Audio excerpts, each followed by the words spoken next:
জয় মা কালী, জয় বাবা শনিদেব, জয় বাবা ভোলেনাথ। তো নমস্কার বন্ধুরা, আজকে আমরা আলোচনা করতে চলেছি এপ্রিল মাসের তৃতীয় সপ্তাহটা কেমন যাবে কুম্ভ রাশি বা লগ্নের জাতক জাতিকাদের। আদৌ কি ভালো কাটবে এই এপ্রিল মাসের তৃতীয় সপ্তাহ কুম্ভ রাশি বা লগ্নের জাতক জাতিকাদের, নাকি বিগত সময়ের মতো খারাপ কাটবে এই সপ্তাহটা, সবই কিন্তু আলোচনা করতে চলেছি আজকের এই ভিডিওটিতে। এছাড়াও এই ভিডিওর মাধ্যমে আমি আপনাদেরকে বলবো, অনেক মানুষ আছেন আপনাদের মধ্যে জানেন এই ব্যাপারটি, অনেকে আছেন জানেন না। যারা জানেন না তাদের উদ্দেশ্যে বলছি যে এই এপ্রিল মাস কিন্তু 2025 সালের অত্যন্ত গুরুত্বপূর্ণ একটি মাস। কারণ 29শে মার্চ শনিদেব মীন রাশিতে প্রবেশ করে রাহুর সঙ্গে কিন্তু জুটি তৈরি করবেন। জ্যোতিষশাস্ত্রে শনি ও রাহুর সেই জুটিকে কিন্তু বিনাশকারী জুটি হিসাবে মানা হয়। বিনাশকারী শব্দটা শুনেই আপনারা বুঝতে পারছেন যে এই জিনিসটা খুব একটা ভালো যে জিনিস নয়। এই বিনাশকারী জুটির প্রভাব প্রতিটি মানুষের উপর কিন্তু এই সময় পড়বে। কিছু কিছু রাশির কিন্তু এই বিনাশকারী জুটির প্রভাবে অত্যন্ত সাফল্যতা আসবে। কিছু কিছু রাশিকে কিন্তু অত্যন্ত সতর্ক থাকতে হবে এই এপ্রিল মাসটা। কারণ আমি আগেই বললাম আপনাদের যে এই এপ্রিল মাসে কিন্তু প্রতিটি মানুষের ক্ষতি করার চেষ্টা করবে এই বিনাশকারী জুটির প্রভাব।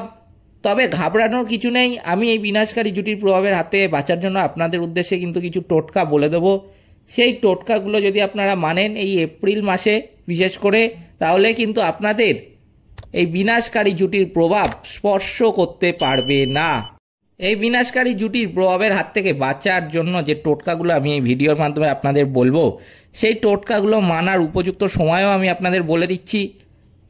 আপনারা যত দ্রুত সেই বিনাশকারী জুটির প্রভাবের হাত থেকে বাঁচার টোটকাগুলো মানতে শুরু করবেন, তত কিন্তু মঙ্গল।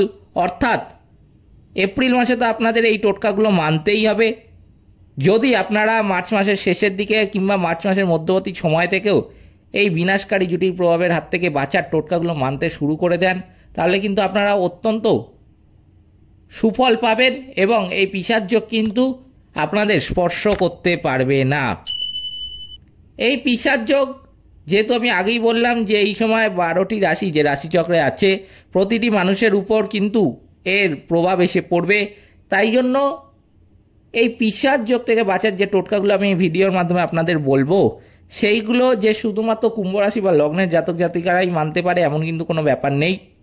আপনি আপনার বন্ধুবান্ধব পরিবারের ব্যক্তিদের সাথে, পরিবার পরিজন ছাড়াও আশেপাশের বন্ধুবান্ধব এছাড়াও আপনি যার যার প্রকৃতপক্ষে মঙ্গল কামনা করেন সেই সমস্ত ব্যক্তিদের কিন্তু অবশ্যই এই বিনাশকারী জুটির প্রভাবের হাত থেকে বাঁচার টোটকাগুলো শেয়ার করে দেবেন। হতে পারে সেই ব্যক্তিটি কুম্ভ রাশির নয়, অন্য কোনো রাশির, তবুও কিন্তু আমি বলবো যেহেতু বিনাশকারী জুটির প্রভাব এই সময় প্রতিটি মানুষের ক্ষতি করবে, তাই জন্য যে কোনো রাশির মানুষ কিন্তু এই বিনাশকারী জুটির প্রভাবের হাত থেকে বাঁচার টোটকাগুলো মানতে পারে। এছাড়াও কুম্ভ রাশি বা লগ্নের জাতক জাতিকাদের জীবনে যাদের নেগেটিভিটিটা বেশি, যাদের কোনো কাজ করতে ইচ্ছা করে না, কোনো কাজ করলেই তাদের ভালো লাগে না কাজ করতে, এছাড়াও তারা যে কোনো কাজেই কিন্তু অসফল হয়, জীবনের বেশিরভাগ ক্ষেত্রেই কিন্তু তাদের সমস্যার সম্মুখীন হতে হয়, সেই সমস্ত কুম্ভ রাশি বা লগ্নের জাতক জাতিকাদের উদ্দেশ্যে কিন্তু আমি কিছু টোটকা এই ভিডিওর মাধ্যমেই বলে দেবো। সেই টোটকাগুলো যদি তারা মানে, তাদের জীবন কিন্তু 1 মাস পর সম্পূর্ণরূপে বদলে যাবে। তাদের জীবন থেকে কিন্তু বহু নেগেটিভিটি কেটে যাবে। তাই জন্য আমি আপনাদের কাছে অনুরোধ করব, ভিডিওটিতে অবশ্যই একটি লাইক, শেয়ার এবং চ্যানেলটিকে সাবস্ক্রাইব করে আমাদের পাশে এসে দাঁড়ান এবং কমেন্ট বক্সে কিন্তু অবশ্যই জানাবেন জয় মা কালী। মা দক্ষিণা কালী কিন্তু আপনাদের সমস্ত বিপদ ও দুঃখের হাত থেকে রক্ষা করবেন। তো চলুন ভিডিওটিতে ফেরা যাক। 29শে মার্চ 2025 শনিদেব মীন রাশিতে প্রবেশ করে রাহুর সঙ্গে যে জুটি তৈরি করবেন, জ্যোতিষশাস্ত্রে সেই জুটিকে যে বিনাশকারী জুটি হিসাবে মানা হয় সে তো আমি আপনাদের আগেই বললাম। সেই বিনাশকারী জুটির কিন্তু আরও একটি নাম রয়েছে। এই বিনাশকারী জুটিকে কিন্তু পিশাচযোগও বলা হয়। এই পিশাচযোগ নামটা শুনেও আপনারা বুঝতে পেরে গেছেন যে এটা খুব ভালো একটা জিনিস যে মোটেও নয়। এই পিশাচযোগ তো এই সময় রাশিচক্রের যে 12টি রাশি আছে, প্রতিটি রাশির উপর কিন্তু এর প্রভাব এসে পড়তে দেখা যাবে। এই পিশাচযোগের প্রভাবের ফলে কিন্তু বহু রাশির উন্নতি অন্যতম পর্যায়ে চলে যাবে। কিন্তু কিছু কিছু রাশির মানুষকে কিন্তু এই সময় অত্যন্ত সতর্ক থাকতে হবে। তো এবার আপনাদের মনে যে প্রশ্নটা উঠছে যে এই এপ্রিল মাসের তৃতীয় সপ্তাহ কি তাহলে কুম্ভ রাশি বা লগ্নের জাতক জাতিকাদের জন্য ভালো যাবে না, তার উত্তরে কিন্তু আমি বলবো যে এই কুম্ভ রাশি বা লগ্নের জাতক জাতিকাদের এপ্রিল মাসের তৃতীয় সপ্তাহ কিন্তু অত্যন্ত সতর্ক হয়ে চলতে হবে। কুম্ভ রাশির 7.5 কিন্তু চলছিল, তার মধ্যে 2টি চরণ পূর্ণ হয়ে গেছে। একটি চরণ কিন্তু চলে 2.5 বছরের জন্য, এখানে 2টি চরণ পূর্ণ হয়েছে, অর্থাৎ 2.5 + 2.5 5 বছর পূর্ণ হয়েছে। এবার শনির তৃতীয় চরণ কিন্তু শুরু হবে। বর্তমানে শনি আপনার দ্বিতীয় ঘরে এবং রাহুও দ্বিতীয় ঘরেই কিন্তু রয়েছে। এর ফলে আপনাদের অনেক কাজে কিন্তু বাধা আসবে এই এপ্রিল মাসের তৃতীয় সপ্তাহে। এই এপ্রিল মাসের তৃতীয় সপ্তাহে আমি বলবো যে অবশ্যই যেটাকে আপনার কন্ট্রোলে রাখতে হবে সেটা কিন্তু হলো আপনাদের নিজেদের ভাষাকে কিন্তু সংযত রাখবেন, কথা বলবেন মেপে, অতিরিক্ত কথা কিন্তু এই সময় কারোর সাথে বলতে যাবেন না। যদি অচেনা ব্যক্তি হয়, আপনাদের অভ্যাস থাকে যে অচেনা ব্যক্তির সাথে সহজেই আপনারা ঘনিষ্ঠতা বাড়িয়ে নিতে পারেন, অত্যন্ত বেশি কথা বলতে পছন্দ করেন, সেই সমস্ত কুম্ভ রাশি বা লগ্নের জাতক জাতিকাদের বলবো কিন্তু এই সময় অত্যন্ত মেপে কথা বলবেন। অচেনা কারোর সাথে কিন্তু কথা বলতে যাবেন না। কোথাও যদি কোনো ঝগড়া ঝামেলা আপনার আশেপাশে হয়, আপনি কিন্তু সেখানে মাথা গলাতে যাবেন না। এই সময় এই সমস্ত কাজ থেকে কিন্তু যতটা পারবেন বিরত থাকবেন। এই সময় বহু কাজে কিন্তু আপনাদের বাধা আসতে দেখা যাবে। এর প্রধান কারণ কিন্তু হলো আপনাদের কথা বলার ভঙ্গি। তাই জন্য অবশ্যই কিন্তু আপনাদের আগেই বললাম যে ভাষা এই সময় সংযত রাখবেন, কারোর সাথে ঝগড়া ঝামেলায় জড়াতে যাবেন না। এই সময় কিন্তু আপনাদের হঠাৎ রাগ আসতে পারে, কোনো ছোট ছোট ব্যাপারেও কিন্তু আপনারা রাগান্বিত হয়ে পড়তে পারেন। এই সময় আমি কিন্তু বলবো আপনাদের অবশ্যই এই সময়টা নিজেদের রাগকে কন্ট্রোলে রাখবেন। এই সময় রাগ যদি কন্ট্রোল করতে না পারেন, আপনি কিন্তু বহু বিপদের সম্মুখীন হবেন। এই সময় অত্যন্ত ছোট ছোট ব্যাপারে কিন্তু যেই সমস্ত ব্যাপারে আপনার কোনোদিন রাগ হতো না আপনার জীবনে আগে ঘটে থাকলে, সেই সমস্ত ব্যাপারেও কিন্তু এই সময় রাগ হতে দেখা যাবে। আপনি অত্যন্ত বেশি ক্রোধিত হয়ে পড়তে পারেন। তাই জন্য আমি কিন্তু বলবো অবশ্যই নিজের রাগকে কন্ট্রোলে রাখবেন। রাগ যদি এই সময় কন্ট্রোল করতে পারেন, আপনাদের জীবন কিন্তু সম্পূর্ণরূপে বদলে যাবে কিছুদিন পর থেকেই। তাই জন্য অবশ্যই রাগকে কন্ট্রোলে রাখবেন এই সময়। আর যদি রাগ কন্ট্রোল করতে না পারেন, তাহলে কিন্তু বহু সমস্যার সম্মুখীন হতে হবে। বহু সমস্যা কিন্তু এতটাই বড়োভাবে আসতে দেখা যাবে যেই সমস্যার কিন্তু আপনি সমাধানটাও পাবেন না। তাই জন্য অবশ্যই আমার এই কথাটা মাথায় রাখবেন। এই সময় কিন্তু রাগকে নিজের কন্ট্রোলে রাখবেন। আর দ্বিতীয়টা যেটা কন্ট্রোলে রাখতে হবে সেটা কিন্তু অবশ্যই নিজেদের ভাষাকে। কারোর সাথে বাজে কথা বলতে যাবেন না, কাউকে গালাগালি দিয়ে কোনো কথা বলতে যাবেন না। এছাড়াও অচেনা ব্যক্তির সাথে কিন্তু যতটা পারবেন কম কথা বলবেন, যতটা এই সময় দরকার ততটাই কথা বলবেন, মেপে কথা বলবেন। সবার সাথে নম্র বিনয়ী হয়ে কথা বলুন, কথায় মাধুর্য রাখুন, না হলে কিন্তু এই সময় সমস্যায় পড়বেন। পারিবারিক অশান্তি কিন্তু এই সময় সৃষ্টি হবে, সেটাও কিন্তু খুব কম মাত্রায় দেখা যাচ্ছে এখানে। সেই অশান্তি কিন্তু সৃষ্টি হওয়ার প্রধান কারণ যেটা দেখা যাচ্ছে সেটা হবেন আপনি। কারণ এই সময় দেখা যাচ্ছে যে আপনার পরিবারের কেউ আপনার কাছে কিছু দাবি করতে পারে, কিছু কিনে দেওয়ার কথা বলতে পারে, কিছু আবদার করতে পারে, অথবা কোনো কিছু এমন আপনাকে বলতে পারে এই সময় যেটা আপনি করতে চান না, যেটার আপনি সম্পূর্ণ বিরোধী, যার জন্য আপনি জিদ ধরে বসে রইলেন, আপনি সেই কাজটা করলেন না। সেই জন্য কিন্তু এই সময় ঝগড়া বা ঝামেলার সূত্রপাত হতে দেখা যাবে। আমি কিন্তু বলবো অবশ্যই এই সময় ঝগড়া বা ঝামেলাকে বাড়তে দেবেন না, কারণ এই এপ্রিল মাসের তৃতীয় সপ্তাহ কিন্তু ঝগড়া ঝামেলা হওয়ার জন্য শুভ নয়। তাই জন্য ঝগড়া ঝামেলা দেখলেই কিন্তু আমি বলবো সেটাকে গোড়াতেই বিনাশ করে দেবেন, সেটাকে বাড়তে দেবেন না। ঝগড়া বা ঝামেলা যেন কোনো মতেই বাড়তে না পারে এই সময়। তাই জন্য সেই ঝগড়া বা ঝামেলার কিন্তু আপনি গোড়াতেই বিনাশ করে দেবেন। কোনো মতেই কিন্তু এই এপ্রিল মাসের তৃতীয় সপ্তাহে কোনো ঝগড়া ঝামেলা বাড়তে দেবেন না। যেটা দেখা যাচ্ছে এই সময় আর্থিক ক্ষতির মুখেও কিন্তু আপনি পড়তে পারেন। আর্থিক ক্ষতি কিন্তু এই সময় আপনার যথেষ্ট পরিমাণে হতে দেখা যাচ্ছে। তাই জন্য এখানেও কিন্তু আমি বলবো আপনাদের যেই সমস্যাগুলো আমি দেখতে পাচ্ছি আপনাদের জীবনে আসতে চলেছে সেগুলো আপনাদের আগে থেকেই আমি জানিয়ে রাখছি, কারণ আপনাদের জীবনের সমস্যাগুলো আপনারা যদি আগে থেকেই জেনে যান তার সমস্যার সমাধান করা কিন্তু আপনাদের কাছে অত্যন্ত সহজ হয়ে দাঁড়ায়।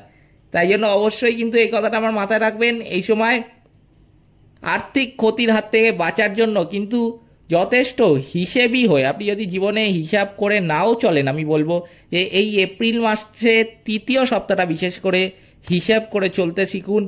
হিসাব করে কিন্তু এই এপ্রিল মাসের তৃতীয় সপ্তাহটা খরচ করবেন, কারণ এই সময় কিন্তু হতে পারে এমন কিছু আপনি করে বসলেন বা কোনো বিলাসিতা দেখিয়ে কিছু একটা কিনে নিলেন, তার জন্য কিন্তু অনেক বড় আপনার ক্ষতি হয়ে গেল আর্থিক দিক থেকে।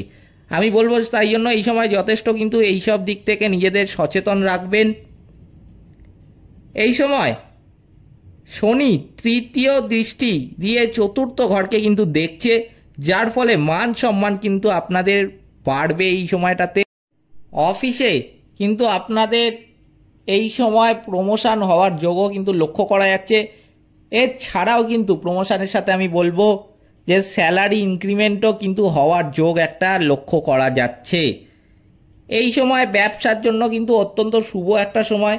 এই সময় ব্যবসার ক্ষেত্রে কিন্তু আমি বলবো যে কোনো বড় সিদ্ধান্ত নিতে পারেন, তবে আমি বলবো যে ব্যবসার জন্য কোনো ধার বা লোন কিন্তু এই সময় কোনো সংস্থা বা কারোর কাছ থেকে নিতে যাবেন না। এই সময় ধার বা লোন নিতে তো যাবেনই না, সেরকমই ব্যবসার জন্য কিন্তু কোনো ব্যক্তিকে বা কোনো কাস্টমারকে আমি বলবো যে ধার বা লোনে কোনো সামগ্রীও দিতে যাবেন না, কারণ এই সময় কিন্তু ধার বা লোনে কোনো পণ্য ক্রয় বিক্রয় কিচ্ছু করতে যাবেন না। এই সময় ধার নিয়ে আপনার দোকান বড় করতেও কিন্তু যাবেন না। এই সময় এই ধার নেওয়া বাদ দিয়ে যে কোনো ব্যবসা সংক্রান্ত বড় বা শুভ ডিসিশন আপনি বহুদিন ধরে ভাবছিলেন নেবেন বলে, সেই ডিসিশন কিন্তু এই সময় নিতে পারেন। তার জন্য কিন্তু যে ফল পাবেন তা অত্যন্ত শুভ হবে আপনার আগামী দিনে। মায়ের স্বাস্থ্যের দিকে কিন্তু কিছুটা অবনতি হতে দেখা যাবে এই এপ্রিল মাসের তৃতীয় সপ্তাহে। এপ্রিল মাসের তৃতীয় সপ্তাহে কিন্তু আমি বলবো মায়ের স্বাস্থ্যের দিকে বিশেষ নজর রাখবেন। কোনো পুরানো রোগ কিন্তু এই সময় ফেরত আসতে দেখা যেতে পারে। আপনার চতুর্থ স্থানে বৃহস্পতি থাকার কারণে জমি বাড়ি ক্রয়ের কিন্তু এই সময় সম্ভাবনা দেখা যাচ্ছে। শনির দৃষ্টি একাদশ স্থানে থাকবে, যার ফলে কিন্তু আর্থিক উন্নতির সম্ভাবনা এই সময় বিপুল পরিমাণে লক্ষ্য করা যাচ্ছে। এরপর আমি বলবো সেই সমস্ত কুম্ভ রাশি বা লগ্নের জাতক জাতিকাদের উদ্দেশ্যে কিছু টোটকা।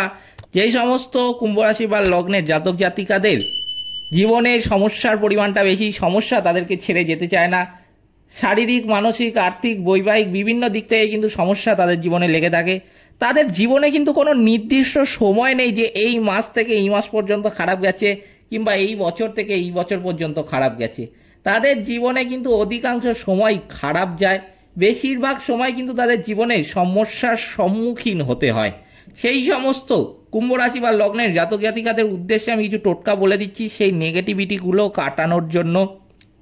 সেই টোটকাগুলো যদি আপনারা মানেন, এক মাস পর কিন্তু আপনাদের জীবন সম্পূর্ণরূপে বদলে যাবে। বহু নেগেটিভিটি কিন্তু আপনাদের জীবন থেকে কেটে যাবে। কি কি করতে হবে কুম্ভ রাশি বা লগ্নের জাতক জাতিকাদের জীবন থেকে নেগেটিভিটি কাটানোর জন্য আমি এক এক করে বলছি, আপনারা মনেও রাখতে পারেন কিংবা লিখেও রাখতে পারেন, আপনাদের ইচ্ছা। প্রথমে যেটা করতে হবে এই সময় কিন্তু অবশ্যই কুকুরকে, পশু পাখিকে, বিড়ালকে, কাককে, গরুকে খাবার খাওয়াবেন। আপনার সামর্থ্য বুঝে খাবার খাওয়াবেন, যতটা আপনার সামর্থ্য ততটাই আপনি খাবার খাওয়াতে পারেন। আপনার যদি সামর্থ্য বেশি হয় আমি বলবো প্রতিদিন দুবেলা করেও খাবার খাওয়াতে পারেন, যদি সামর্থ্য কম হয় প্রতিদিন একবেলা করে খাবার খাওয়াবেন, কিন্তু অবশ্যই খাবার খাওয়াবেন। এছাড়াও আপনাদের একটা কথা এটা মাথায় রাখতে হবে যে অবশ্যই ভালোবেসে মন থেকে খাবার খাওয়াবেন, কারণ ভগবান কিন্তু আপনার প্রতিটি পদক্ষেপ লক্ষ্য করছেন। তাই যতটুকুই খাবার খাওয়াবেন ভালোবেসে মন থেকে খাবার খাওয়াবেন আপনার সামর্থ্য বুঝে, তবেই কিন্তু শনিদেব আপনার উপর তুষ্ট হবেন এবং শনিদেবের আশীর্বাদ কিন্তু আপনি সহজেই লাভ করতে পারবেন এবং শনির যে নেগেটিভিটিগুলো আছে সেগুলো কিন্তু সহজেই কেটে যাবে। শনিবার কিন্তু অবশ্যই নিরামিষ খাবেন। বহু মানুষ আছেন আপনাদের মধ্যে যে শনিবার দিন সকালে নিরামিষ খান, রাত্রে আমিষ খেয়ে নিলেন, আবার রাত্রে নিরামিষ খাচ্ছেন, সকালে আমিষ খেয়ে নিলেন। এরকম করলে কিন্তু হবে না। আমার বলার অর্থ এই যে সকাল সন্ধে আপনি শনিবার দিন যতবারই খাবার খান না কেন অবশ্যই কিন্তু নিরামিষ আহারটাই গ্রহণ করবেন। আমিষ এই দিন ভুলেও খেতে যাবেন না। অবশ্যই কিন্তু দক্ষিণা কালী মাতার পূজা পাঠ করবেন, কারণ কুম্ভ রাশি বা লগ্নের জাতক জাতিকাদের রাশিপতি কিন্তু হচ্ছেন শনিদেব। শনিদেবের গুরু কিন্তু হচ্ছেন দক্ষিণা কালী মাতা, তাই জন্য অবশ্যই দক্ষিণা কালী মায়ের পূজা পাঠটা করবেন। শনি মন্দিরে গিয়ে কিন্তু পুজো দেবেন। শনির 7.5 যাদের চলছে তারা কিন্তু একটা মঙ্গল যন্ত্র ঠাকুর ঘরে কিনে রেখে দেবেন, তাতে 7.5 প্রভাব অনেকটা কিন্তু কাটবে। হনুমান চল্লিশা পাঠ করতে পারেন, তাতেও কিন্তু বহু নেগেটিভিটির হাত থেকে আপনারা মুক্তি পাবেন। এরপর আমি বলবো পিশাচ যোগের হাত থেকে বাঁচার জন্য কি কি টোটকা এই সময় মানবেন। বিশেষ করে এই এপ্রিল মাসে এই টোটকাগুলো আপনাদের মানতে হবে পিশাচ যোগের হাত থেকে বাঁচার জন্য। এই পিশাচ যোগ থেকে বাঁচার জন্য যে টোটকাগুলো আমি এখন আপনাদের জন্য বলবো সেগুলি মানার উপযুক্ত সময় তো আমি আপনাদের এই ভিডিওর মাধ্যমে প্রথমেই বললাম। এছাড়াও যেরকমটা আপনাদের প্রথমেই বললাম আমি যে পিশাচ যোগ এই সময় প্রতিটি মানুষের ক্ষতি করার চেষ্টা করবে, তাই জন্য অবশ্যই কিন্তু আমি বলবো যে এই পিশাচ যোগের হাত থেকে বাঁচার যে টোটকাগুলো আমি এখন আপনাদের উদ্দেশ্যে বলবো সেগুলো আপনি আপনার আত্মীয় পরিজন পরিবার এছাড়াও আপনার আশেপাশে যে সমস্ত মানুষের আপনি প্রকৃতপক্ষে মঙ্গল কামনা করেন, যাদের কষ্ট আপনি দেখতে পারেন না, সেই সমস্ত মানুষদের সাথে কিন্তু অবশ্যই এই পিশাচ যোগের হাত থেকে বাঁচার টোটকাগুলো শেয়ার করে দেবেন। হতে পারে সেই ব্যক্তিটি অন্য কোনো রাশির, তবুও কিন্তু আমি বলবো যে এই পিশাচ যোগের হাত থেকে বাঁচার টোটকাগুলো যে কোনো রাশির মানুষই কিন্তু মানতে পারে এই এপ্রিল মাসে। এই সময় কিন্তু অবশ্যই শনিদেব ও রাহুর যে বীজ মন্ত্র আছে সেটা কিন্তু পাঠ করবেন। অন্ধজনকে কিন্তু এই সময় খাবার খাওয়াবেন। এই সময় আপনি দৈনন্দিন জীবনে কোথাও যাচ্ছেন, অফিসে যাচ্ছেন কিংবা ব্যবসায় যাচ্ছেন কিংবা কোনো শুভ কাজে যাচ্ছেন, রাস্তায় যদি অন্ধ ব্যক্তি দেখতে পান আমি বলবো কিন্তু দাঁড়িয়ে থেকে সেই ব্যক্তিটিকে খাবার খাওয়াবেন। আপনি যাই হোক কিছু খাবার খাওয়াতে পারেন আপনার সামর্থ্য মতো, কিন্তু খাবার কিন্তু অবশ্যই সেই ব্যক্তিটিকে খাওয়াবেন, কারণ এই সময় অন্ধ ব্যক্তি দেখা কিন্তু ভগবান দেখার থেকে কম কিছু নয়। কুকুরকে কিন্তু এই সময় অবশ্যই রুটি খাওয়াবেন। হনুমান চল্লিশা পাঠ করতে পারেন। পিশাচ যোগ দূর করার জন্য কিন্তু তিল, লোহা, সর্ষের তেল, কালো কাপড়, চামড়ার জুতো ইত্যাদি দান করবেন। এক্ষেত্রেও আমি আপনাদের পরিষ্কার করে বলে রাখতে চাই যে চামড়ার জুতো বলছি মানে এই নয় যে ব্র্যান্ডেড জুতোর কথা বলছি, কম দামি চামড়ার জুতোও কিন্তু দান করতে পারেন। অবশ্যই সেটা কিন্তু আপনার সামর্থ্য বুঝে আপনি দান করবেন, কিন্তু দেখে নেবেন জুতোটা যেন অবশ্যই চামড়ার হয়। এছাড়াও এই সময় কালো কাপড়, সর্ষের তেল, লোহা, তিল ইত্যাদি কিন্তু দান করবেন। অমাবস্যার দিন সূর্যাস্তের সময় প্রবাহমান জলে কিন্তু একটা নারকেল ভাসিয়ে দেবেন। আবার বলছি আমি, অমাবস্যার দিন সূর্যাস্তের সময় প্রবাহমান জলে কিন্তু একটা নারকেল ভাসিয়ে দেবেন। প্রতিদিন সংকটমোচন হনুমান অষ্টক আর সুন্দরকাণ্ড পাঠ করতে পারেন, এতেও কিন্তু পিশাচ যোগের হাত থেকে অনেকটাই ভালো ফল পাবেন। এইগুলো আপনাদের মানতে হবে এই এপ্রিল মাসে পিশাচ যোগের হাত থেকে বাঁচার জন্য। এছাড়াও কুম্ভ রাশি বা লগ্নের জাতক জাতিকাদের জীবন থেকে নেগেটিভিটি দূর করার টোটকাগুলো তো আমি ভিডিওর মাধ্যমে আপনাদের আগেই বললাম। এই ছিল কুম্ভ রাশির এপ্রিল মাসের তৃতীয় সপ্তাহের রাশিফল। ভিডিওটিতে অবশ্যই একটি লাইক, শেয়ার এবং চ্যানেলটিকে সাবস্ক্রাইব করে আমাদের পাশে দাঁড়াবেন এবং কমেন্ট বক্সে কিন্তু অবশ্যই জানাবেন জয় মা কালী। মা দক্ষিণা কালী কিন্তু আপনাদের সমস্ত বিপদ ও দুঃখের হাত থেকে রক্ষা করবেন। সকলে ভালো থাকবেন, সুস্থ থাকবেন। নমস্কার।